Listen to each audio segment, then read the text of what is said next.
We are one step closer to the start of the college football season. Which SEC coach has the most pressure to make the playoff? Time to get the SEC squad together. You're talking ball with the SEC squad, sponsored by Game Time.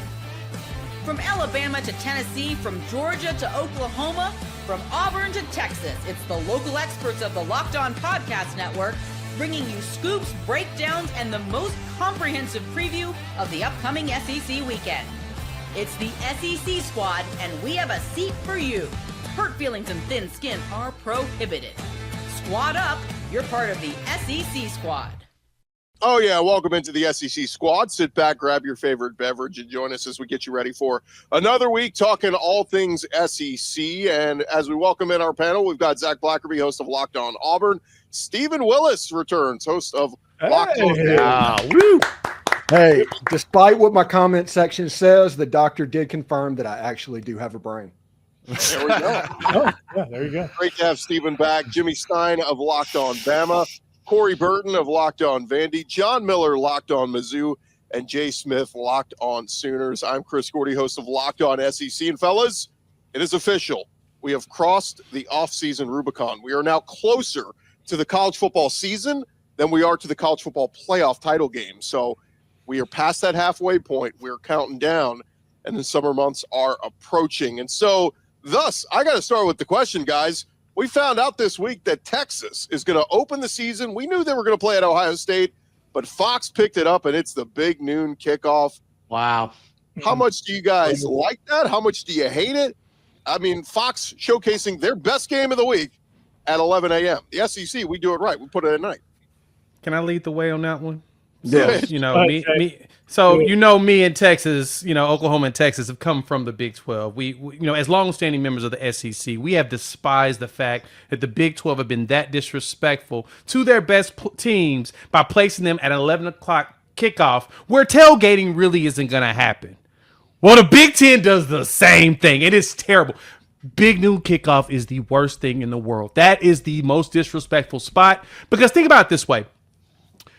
Especially when it comes to recruiting. If you've got kids trying to come in to do an OV during the season, it's really hard to get there first thing in the morning when you had a game late on a Friday night.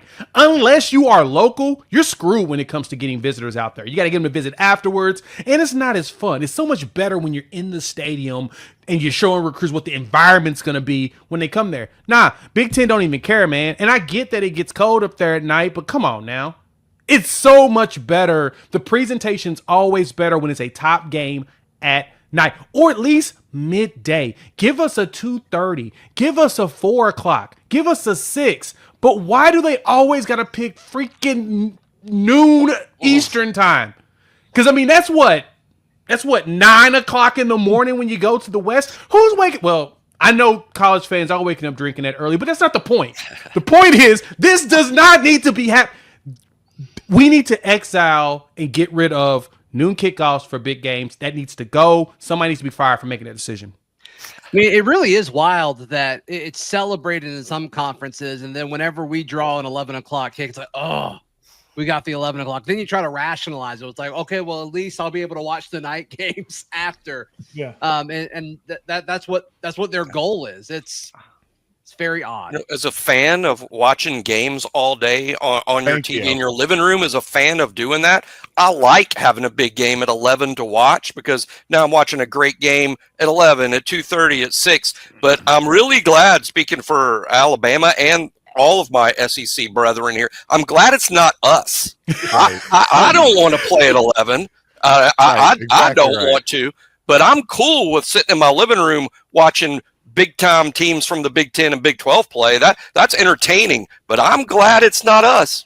Exactly. From the consumer perspective, and speaking of consumption, allow me to introduce you to my friends Mimosa and Bloody Mary. You guys are going to be just fine. What am I supposed to do?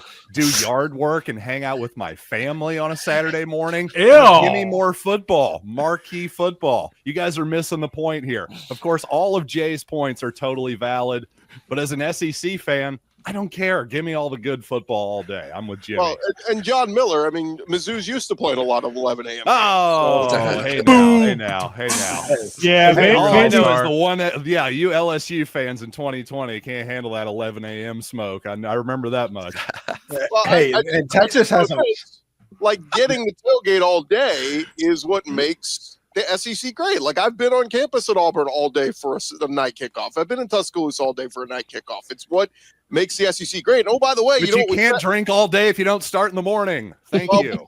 You know what we set up at the tailgates? TVs. We're watching all the big games all day. If your tailgate doesn't have a TV, you suck. You're doing it wrong. You're not gonna have anybody there. Yeah, if it's just a tent with some chairs, nobody's staying. Sorry. This Texas game is a low-key, really big game for them because if they lose on the road at Ohio State, they are legitimately on 8-4 watch next season. Oh, no doubt. Yeah, no doubt. But yeah, the noon kickoffs, Really? man, it's disappointing when you draw that game and you cannot tailgate. That's the most fun part for fans and recruits. Jay, you're spot on there. Yeah. Especially the beginning of the season. That's the best part. You want to go out there and enjoy the environment. It's the first weekend, and it's in that to me, because it's Labor Day weekend too. And I think that's the thing that really just makes me want to punch somebody and I want to punt a small child because of that. You really do want to be able to enjoy and bring in the weekend the right way. I mean, I know week 0 exists for some people. I mean, does it exist for us? Do y'all know about week 0? I watch every Have you ever heard of it? Have you ever heard of week 0? If you're a I Florida watch every State single fan, one. week 0 was not kind to you last year, but Yeah, it really was not exactly. But at the same time, like, I'm gonna watch it. Like, don't get it twisted. It's football's on television. I'm gonna be So sitting why are on you the couch asking if watching it it. exists or not? But I'm just saying, like, I say that in the way of how many of y'all want to participate in a week 0 game? Oh, dude, no. You see my point exactly. Right. No, but So- I'm going to watch. I'm going You're to gonna watch. watch. So in theory, it doesn't really exist to you, right? You want to participate. Like I said, when it comes to going to the game, Watch it. What do you want to party. That's not participating, Zach. We're talking about being there, excited about it. This is a different story here. I am mad at the fact that we can't party for the first weekend, even though week 0. Let me ask you guys. I mean, by the way, Zach, Auburn might be 0-1 before that game even kicks off because Auburn's playing Baylor on a Friday night. But You would love that, Gordy. No one would love that more than you and Jimmy. 100. Yeah, we'll see. We'll see if that happens. I just wanted to point out: does this work in Texas's favor? Like, would you rather go into the horseshoe because they're going to be hanging the banner and celebrating the national championship and all this at 11 a.m.? Like, I think it's a little bit probably behooves Arch Manning in Texas. You know, Arch making his first start as the full-time starter now. Like, you'd probably prefer this than a night game in the horseshoe. I'd rather play there at noon than at night, 100%, if I'm the away team. Hey, it's a fun game, but it's also relatively meaningless in the college football playoff hunt, in my opinion. Week 1, by the time November comes around, I just don't think the committee is going to factor in the winner of this game all that much, unless it's, a 21-point, convincing type of victory. There's a few of those too at week 1 that has playoff hopefuls there. I mean, you've got this one. You've got LSU and Clemson. yeah, that's Bama, Florida State. Massive game. Yeah, I would just say Auburn, be careful. Baylor. I would say be careful with Texas though, because if you take a loss already, what do we know? 10-2 is the line to get in. 9-3 is going to be really difficult to punch your ticket to the playoffs. So, to Steven's point, Texas almost needs to win this one because that means you lose this one, you only got one more loss the rest of the way. And Texas has to go to Florida. They have to go to Georgia. They get A&M at home. So, I mean, they got some more, possible traps along the way. The difference, though, is they could win the SEC still, and I don't think it would shock anybody. Even if they were to lose 2 SEC games, I still think they can get into that conversation and play in Atlanta, and then, it really doesn't matter. Is this the most wide open the SEC has been in the last 20 years? I think it is. I think after Georgia, I'm not really sure what to expect from almost anybody. I think there's a real wide range of Can outcomes anyone for a say lot of teams. definitively who that team is? Like, you're saying this team, and then I don't think you can. It's tough because if you look at it, I mean, you got Lenore Sellers and Nussmeier's really your only 2 returning starting quarterbacks. Like, everybody else is kind of shuffling in new faces that haven't started in the last few years or whatnot, or last season at least. And so, yeah, it's very much what the running back rooms are a lot different. Like, who's the standout running back? Like, I'm used to having a back that you've heard for like the last 2 to 3 years be that dude that's going to carry it. Wisner at Texas is pretty. I mean, he was a top 5 rusher. You know, did he get hurt? He's not the one that got hurt, right? No, they get him back. CJ Baxter comes back, so they're actually even in a better spot at running back. So they got a couple, right? But they lost their whole offensive line. Georgia gets back Zach Frazier or Nate Frazier. Yeah. Nate Frazier. They did get Nate Frazier back. Nate is back. I don't know why I call him Zach. But that's what I mean. Like numbers wise, besides Wisner, Georgia also brought in the starting running back from Illinois last year, who was a 1,000-yard rusher. So Gray, right? A&M's got good backs too. Levy and Marcel Reed with who was it? Ruben Owen, because Owen got hurt. He also got hurt. He got hurt. So you got a lot of healthy at the end of the year. It's the other back, who ended up Moss, Owens, and the other guy. They have 3 backs that I know they're high on this fall. They have the deepest room in the league, I think. The thing that concerns me is at the end of the year, the coach said, well, we just didn't know how to play zone defense. And it's like, what? You're college athletes. If that's a problem after a full year, I think you have to kind of just wait and see a little bit over the course of the season with them, because not playing zone 13 games into a season. And once Lincoln Riley figured out that they could not man-to-man them, USC owned them in the bowl game. And Amari Daniels, who we were thinking of. So we'll see exactly how they do. But yeah, I'm in very much wait and see mode on Texas 8-4. Well, let's do this, guys. We'll transition. What SEC coach must make the playoff in 2025? The SEC squad talking more ball next. Back to the squad in just a second. But first, guys, the days are getting longer. That weather is warming up, and people are spending a lot more time outside, which means it is the perfect time for you to refresh your outdoor space. Whether you're working with a big backyard, a little tiny balcony, whatever it is, Wayfair has everything you need to make it feel more like you. And Wayfair's massive selection of outdoor essentials, it's going to make it easy for you to transform any space into your ideal summer setup. From comfy conversation sets to sleek dining tables and outdoor decor, they have got it all, and at prices that will fit your budget. You a big SEC fan that wants to sit out on your back porch, sipping some iced tea while the sun sets, grab a new patio dining set and some string lights from Wayfair to help extend your outdoor space. They have got something for everybody. I'm telling you right now, you are going to love it. The delivery is free and hassle-free, even for the big stuff. Whether you're entertaining guests or just relaxing solo, shop Wayfair to help you unwind. Shop from a huge selection of outdoor furniture online. And this summer, get outside with Wayfair. Head to wayfair.com right now. That's WAYFAIR.com. Wayfair, every style, every home. The SEC squad rolls on here. And guys, we posed the question before the break. What SEC head coach must make the playoff in 2025? I'm not talking, I hope he does, or I think he's going to. Who absolutely must make the playoff this year? Steve?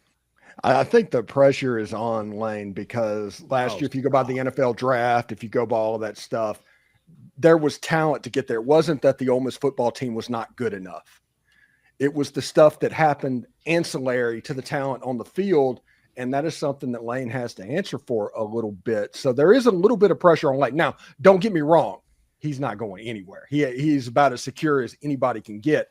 But what's left for him to do is to win something. He needs to win something.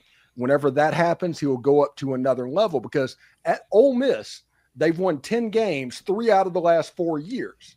That's an accomplishment that has been done exactly 4 times in the last 50 years. But Lane needs to win something. If that happens, he will move up a tier in the coaching. And I think it's not that he must get there. He really, really needs it. It's his last thing that he needs to get to. I hate to say that the easiest one out on this list is Kalen DeBoer. Yeah. Like, Alabama is not accustomed to this. Yeah. They're not accustomed to missing playoffs. They're not accustomed to being left out. I mean, heck, we got a 12-team field. This is the pressure is now sticking, especially now that he brought in Ryan Grubb to run the offense the way they did at Washington. Because of that, now the pressure is heavier on them.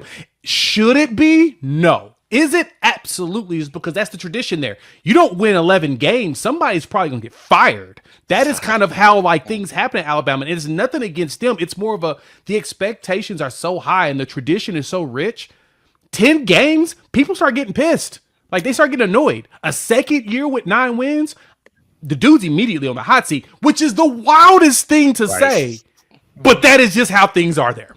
Yeah, that's why you don't want to follow Nick Saban. It's as simple as that. And I agree with you, Jay. I think the two obvious guys to pick here were Kalen DeBoer, and number 2, a similarly high expectation program. I think it's Brian Kelly. At a certain point, he needs something to put in his trophy case too. I'm not saying he's necessarily going to get fired after this season if they go 8-4 or 9-3, but man, he's going to be under a lot of pressure at a certain point. LSU is paying a lot of money for their coaching staff, not just Kelly, by the way.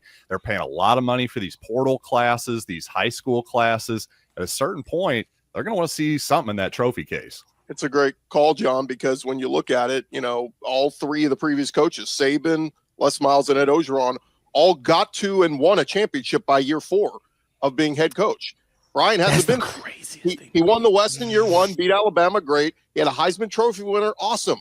That next step is making the playoff. You're not even asking him to win a championship, which a lot of people want him to.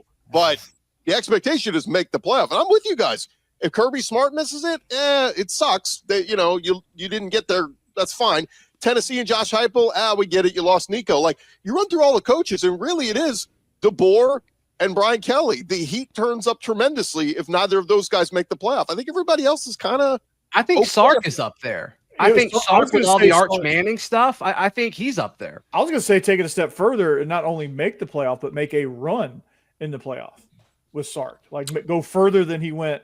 Go further than the quarterfinal. Like get to the semifinal. Get to the championship. Make a run because didn't they pay like $35 million for their roster, something like that? $1 billion. You can say any number that was really big, and I'd be like, yeah, that makes sense. 35 Texas. Well, yeah, that sounds about right.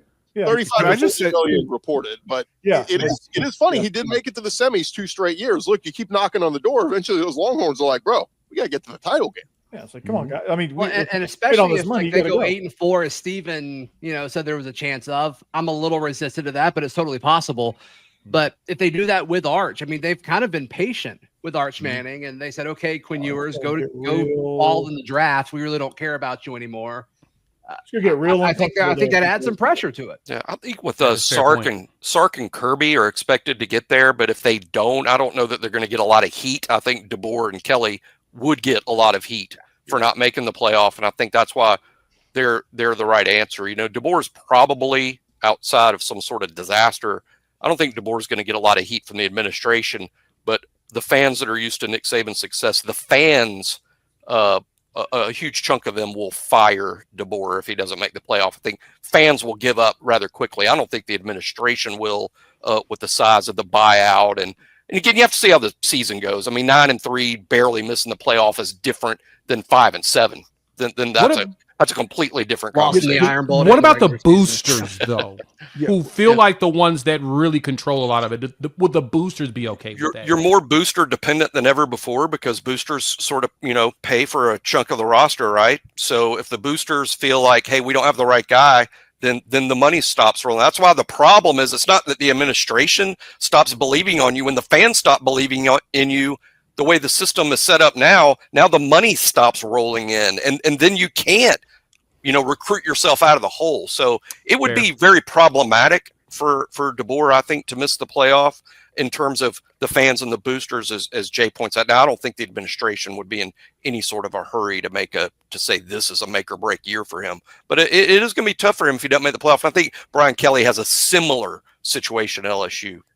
Jimmy, is there a game on the Alabama schedule this year that if they lose, there's a Bill Curry 1988 type situation that it can lead to a fracture? Well, lose to Vandy again. That could possibly do it. But no, I think Georgia would be an understandable loss on the road. I think the game at Auburn is the last 2 times Alabama was there with Nick Saban, it took a miracle and an overtime. But with the situation DeBoer's in, just imagine this, guys. Just imagine this, and I know Zach imagines this with a bottle of wine and music playing. But imagine if Alabama's lost 2 games and that they end the season at Auburn, and that's the 3rd loss. Oh wow! I mean, that would be a really bad hypothetical for DeBoer. Yeah, I'm gonna say this, and I know it's gonna sound very wild that I'm gonna say this, but I think that if Alabama lost to Florida State first game of the season, they're gonna fire that dude. They're not even gonna let him off the tarmac. Well, they wouldn't fire him. There you go. Oh my goodness. I'm like, but the Florida State game feels like that's the one to me. It's like we're on the wrong direction. I do agree with Jay that a loss to Florida State could the wheels could come up because the fans are going to look at Florida State like you just lost to a 2-10 football team. Now that's not really the reality of it. But that's how a lot of fans will look at it. You just lost to at least Vanderbilt won 6 games last year and went to a bowl, and Oklahoma did. But you just lost to a 2-10 team. And by the way, I have no idea what the name is of that receiver that caught that ball from Milrow. We totally forgot his name. We call that Ryan. Boy, Ryan Williams made a heck of a catch to beat Auburn in that Gravedigger play. That was Ryan Williams, right? Yeah, the NFL forgot who it was too. He didn't get drafted, did he? He did not get drafted. No. Yeah. I will say too, Jimmy. I mean, I have a buddy who's a big Florida State fan. I was looking at what they added to the portal. Like that is a much improved roster. And at home, Florida State, like when they're rocking, that's a tough place to play. 5 new offensive linemen. They're going to start 5 new offensive linemen all from the portal. Deuce Robinson and Squirrel White at wide receiver, switching to a RPO type offense with the RPO quarterback from Boston College, coached by Gus Malzahn, the RPO kind of king. That they could be radically different this year. I know will be. They shouldn't be looked at like a 2-10 team. Now, Alabama's gonna be favored to win probably by double digits, and they should. Alabama's got more good players than Florida State's got. That's a game Alabama should win. But if they don't, Jay's right. The heat will start immediately.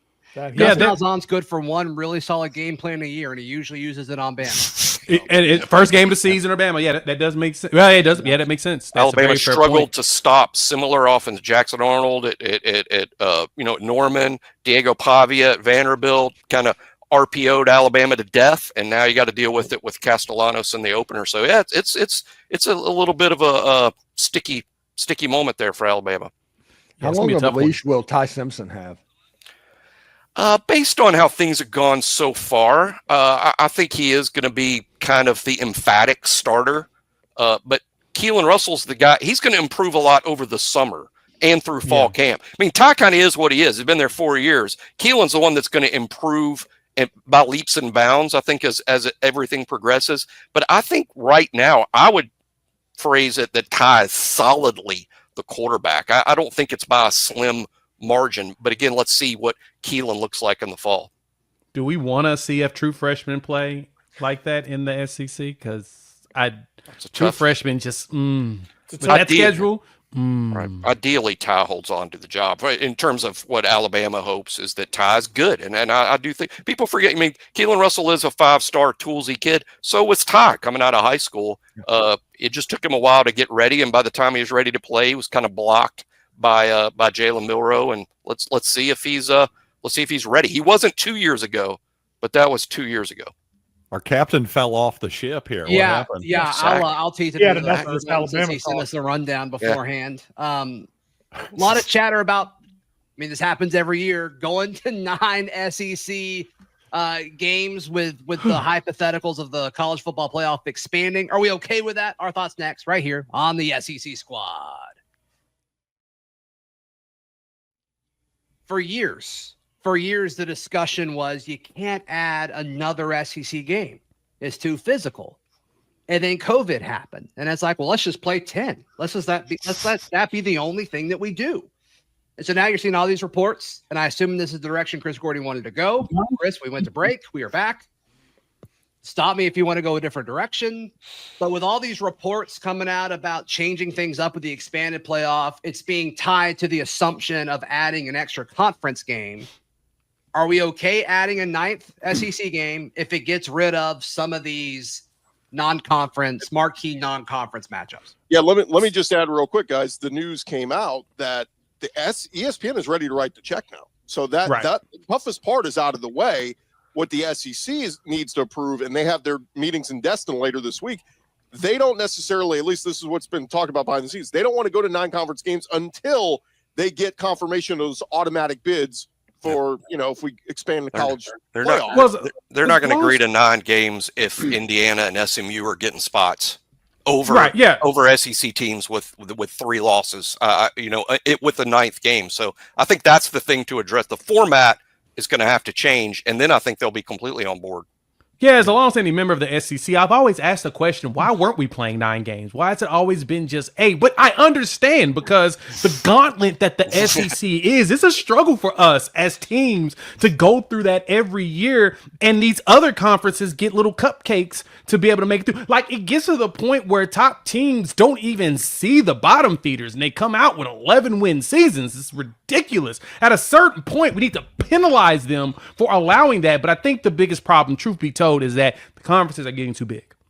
We're getting to the point where you cannot control if teams will actually see tough schedules like you would like to. I mean, granted, we got punished, Oklahoma did, walking into the conference, but it's okay, because that's just kind of based upon the mathematics that they did it. It made sense going off historical success. But overall, that is one issue I don't like even with the Big Ten. They've got so many teams middle to down that are not very good, and they always prove that they're not very good the minute they actually see some competition. Like I was telling people last year about Indiana, I said I love what Cignetti's doing. I love the way he turned things around. Let me hold judgment until he faces a real team. What happened? They got clapped. So then I was like, well, everybody keeps telling me they want to hire this dude.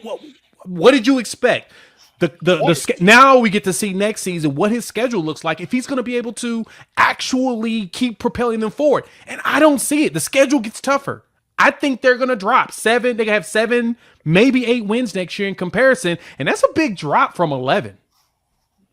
Yeah. Well, one thing that I'm really excited about is this whole change that they're talking about doing will return the emphasis to the conference race, to the point where 9 conference games, you got 4 spots. Everything is going to be built around those 9 games over the course of the season. If you make it into the top 6, you'll have a chance to play into the playoff, whether it be a 3-6 game or a 4-5 game, or the 2 people in the championship games get to go on as well. And then the opportunity at a Big Ten SEC Alliance game, that's 10 games for fans to replace a Georgia Southern or Georgia State, where you're renting them for $2 million to come in and play you. Instead, you're putting money into your account, which is going out to the players. I think it's a win-win if everything moves in. I am all for this playoff system. Not going to lie. I like going to Georgia State go off the schedule. So, well, here's the I got that, Corey. You got a lot of schools like Mark Stoops at Kentucky probably will not want to keep the rivalry game with Louisville if they have to play 9 games. Shane Beamer, you think he wants to play Clemson and play 9 SEC games? So this is where I'm sorry, have a rival in your freaking conference. Sorry, don't feel bad for you. Well, I can actually speak to that a little bit. Because Missouri's actually returning its historic rivalry with Kansas is starting back up again for a couple years, and then they're going to play again in a few years as well. As a Missouri fan, that may not seem like a huge national rivalry. I'll just say, all things being equal, if Kansas was in to play every year, I think I'd rather do that than do the 9th SEC game. But since the Jayhawks are wishy-washy as usual, to heck with them. Give me the 9 SEC games then, I suppose, because certainly, like Steven was alluding to, yeah, give me that over the FCS type of game. But yeah, if it's going to be at the expense of, say, Georgia Tech, Clemson, South Carolina, that type of thing, Florida State, that's a whole other discussion. I think that is a huge loss for college football if it comes to that. But if you remove the committee, to where strength of schedule and all of the crap that we saw last year not coming into play, all of a sudden you can play those games and you're not going to be penalized for them one way or another. And if that happens, there's no reason to get rid of them because it's not going to penalize you. Right. Here's the one thing I'm worried about too. If the thing that seems a little counterintuitive is it seems like, I think even last year I've seen people break this down, that if they have the automatic bids, how they're coming out. In fact, actually the SEC might end up screwing themselves some year, because if you're going to, where you say we got to have 4, but then the ACC and the Big 12 gets 2, well, some years those second teams in those conferences are not going to be better than the 6th or 7th team in the SEC, for example. So I'm confused, frankly, as why Greg Sankey and the rest of the conference is so paranoid about, oh my God, what if the SEC doesn't get our preferred amount of teams in? Under what scenario is that going to happen? And if it happens, well, then I guess they deserved it. I just don't really understand. There's still 3 at-large teams, though, right? Mm-hmm. Yeah. And the SEC if they go to 16. 2 if Notre Dame is in the top 12. Yeah, if they go to 16. Yeah. And we're making special rules for Notre Dame yet again. I love that. Yeah. Well, that's the nightmare is you got in Indiana who avoided all the good teams of the Big Ten, and they get in because they won 11 games, and and so on and so forth. You go down the maybe there's a Houston that goes undefeated in the Big 12, and then maybe you have a Colorado who's a 1-loss Big 12 team. You're just there's going to be years where there's going to be exceptions to the rule. I think just the SEC. This is where I say, guys, just do it 1 through 12. Whoever's ranked at the end of the season 1 through 12. If 6 teams from one conference get in, who cares? I couldn't agree more. Best teams. I don't know why but everybody's got to play fair, and I got to get my share. And my if you win your conference, great. Other than that, Steven, I know what you're about to say. I know what you're about to say, and I agree with you. Basically, a conference championship Saturday being a conference championship game, a 3-6 play-in game, a 4-5 play-in game. That will be the best Saturday going before the playoffs going in. They have a chance to create something a whole lot like the NCAA basketball tournament if they do this right. But they have to be all in. If they are all in, it could work. They're not going to go 1 through 16. They're not going to do that because of the schedule disparity and the fact that why is a Big Ten athletic director who gets money in his pocket on his teams getting in, why is he on the committee? And basically you have a bunch of yes men in a room trying to do that to make as much money as possible. They need to take the committee out of the equation. I am all for this system. But how do you decide who gets in then if there's no committee? 4 automatic qualifiers and the 2 play-in games. That's 6 teams for 4 spots in the SEC. And those tiebreakers will be fun. Yeah. Right. I mean, that's the thing. That's where your scenario of, hey, let's kind of do those play-in type games does make sense for sure on that level. And then another level, why I do like that idea, even though it's really unconventional, at least there's an incentive for those games because right now we're entering a world where the conference actual championships, there isn't really an incentive other than, hey, hang that banner, which is great historically. The problem is now everybody cares about is the college football playoff. Mm-hmm. Your schedule will never be more important under what Steven's by that format. The conference schedule that you play is going to dictate so much. I mean, if you miss Texas and Georgia, but you have Kentucky and South Carolina, and look at what Florida and Oklahoma, are playing right now versus a Texas. It'll be even more important under the new format that we're discussing. But under a 9-game schedule will be different scheduling to where, play more so people. We'll look a little bit differently. Well, I thought Steven was going to say, because I think he's pro this direction, but just use the BCS or something similar to it instead of a committee for at-large rankings. Yeah, just getting that not subjective. There's going to be a little bit of subjectivity to it, obviously, but get as much objectivity as you can with numbers so that you can ensure you don't get and just be extremely transparent with what the formula values and what's weighted more than others. And so we're all playing by the same. We all are trying to achieve the same thing here. And you don't get Penn State road to the semifinals with SMU and Boise, and you get Ohio State having to go through Tennessee and Texas. We still live in a world where the Rose Bowl and the Sugar Bowl does not want to be a semifinal or a final host or anything like that because they have to have their New Year's Day time slot. So we still live in that world. Can we get rid of the bowl games as hosts during the I don't like that during the playoffs. I want to be on campuses. That is I feel like as teams get successful, the fans should be rewarded with home games. If you want to do this for the fans, reward the fans with home games. Period. I totally agree with that. The problem is Chick-fil-A's writing the check to come to Atlanta. Cotton Bowl's writing the check to come to Dallas. These are all the big money making people. So, I get it. Semifinals only. Who is the sponsor for the Cotton Bowl? Is it Goodyear? Goodyear. Yeah. They gave us koozies at the SEC Media Days. It was pretty cool. Oh. Those were nice. They did have a nice I still media- have them. They had a good media party. It was nice. It was I really think nice. Zach It was. riding the blimp this year. Zach got blackout drunk. It was fun. I don't even remember it. It was great. Guys, we will leave it there. Hey, remember to follow and John subscribe. Neighbors threw up everywhere. Follow and subscribe to your favorite SEC show, Locked On SEC Show. We'll be covering your favorite teams every day throughout the offseason. And don't forget, I'll have you covered with the entire conference every day with Locked On SEC, part of the Locked On Podcast Network, covering your team every day. We'll talk to you guys next week. SEC Squad out. Jackson Arnold whooped Alabama last year. He really did.